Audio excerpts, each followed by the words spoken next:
Hey guys, this is the first episode of a series focused on competitive Smash topics I'm starting up, alongside my tutorials. I've been working on this for like months now. Well, I hope you enjoy. Alright, so I've been told before that tiers don't exist. But if this were true, that would mean that every character in the game has an equal chance of winning. And every character's strengths and weaknesses cancels each other out in some way, making a perfectly balanced game. But does such a balance really exist? I don't think so, unless we're playing a zero-sum game like rock, paper, scissors. So this leads to the question, what is a tier list? In a nutshell, a tier list is a ranking of all the characters' expected competitive performance in a game based on the current meta, assuming all players' skill is equal within the confines of a set of rules. That's definitely a mouthful. To understand what this really means, we need to look at how a tier list is made. An accurate tier list measures how effective each character's moveset, properties, and strategies are when pitted against all the other characters in a competitive setting, and then ranks the characters accordingly. As you can expect, this is no easy task since there are so many things to factor in. It's humanly impossible to analyze all this information, but we can try our best. Characters with stronger moves and strategies will prevail over the weaker ones. For example, if we look at the Super Smash Bros. Brawl matchup chart, we can see that Sheik has a large advantage versus Fox. Though despite having an advantage, why is Fox 10 ranks higher than Sheik on the tier list? The reason is because we gotta take into account all of their individual matchups against the entire cast. In other words, their matchup spread. Sheik performs worse than Fox against the rest of the cast, especially when pitted against higher tiers, hence putting her lower than Fox overall. Now, if your character isn't a high tier, it's not the end of the world. Tier lists are never static, they're always changing, so long as people are still playing the game. What were once thought to be weaker characters can overcome stronger ones with the discovery of new techniques and counter strategies.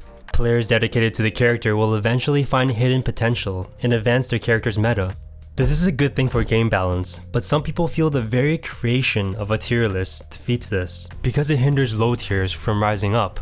As crazy as it may sound, they have a point, and here's why. Not all, but many players are inclined to choose a higher tier character when they look at a tier list. Cause why not? Logically speaking, if you're playing to win, why not choose a character that will give you a higher chance of winning based on statistics? This very thought process creates a situation similar to how the rich get richer and the poor get poorer. Though in this case, high tiers tend to stay high while low tiers tend to stay low, since less people are using low tiers and pushing their boundaries, making them underrepresented, while a large number of players are making new discoveries and constantly pushing the limits of higher tiers. Now, don't get me wrong, in theory, this is only one possible factor. The more dominant reason probably lies in the character's own capabilities. Some characters are stuck in bottom tier simply because they have major shortcomings, and some characters remain at the top because they have outstanding abilities. Something only introduced in the latest Smash entry plays a significant role in shaping the tier list, and that is patches. The developers have made a number of huge changes to the game since release, from nerfing Diddy's unrivaled hoo-ha to adding new and unique DLC characters, which have changed the balance of the game every time. Despite forcing players to constantly adapt to something potentially overpowered, patches are the best way to directly fix character imbalance and bring tiers closer together, thus creating a more balanced game. You might be wondering at this point, why have I mostly been using older Smash titles as examples? Why not more Smash 4? The answer has to do with age. The older a game is, the more accurate the tier list becomes. Remember the definition I stated earlier? Within the confines of a set of rules. This means the ranking set by the tier list only applies when the game is played under tournament rule set. For example, if we were playing the game with items on, the tier list would be obsolete, since the rankings do not factor in the use of items. The longer the game has been around, the more opportunities the community has had to observe the results. These results then serve as empirical evidence telling us how the characters stack up against each other in high-level play.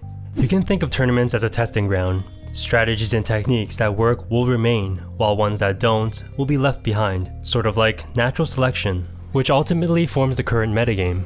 Of course, individual player skill matters a great deal when it comes to tournament results. But since it's difficult to directly measure this, it can cause bias and inaccuracy when creating a tier list.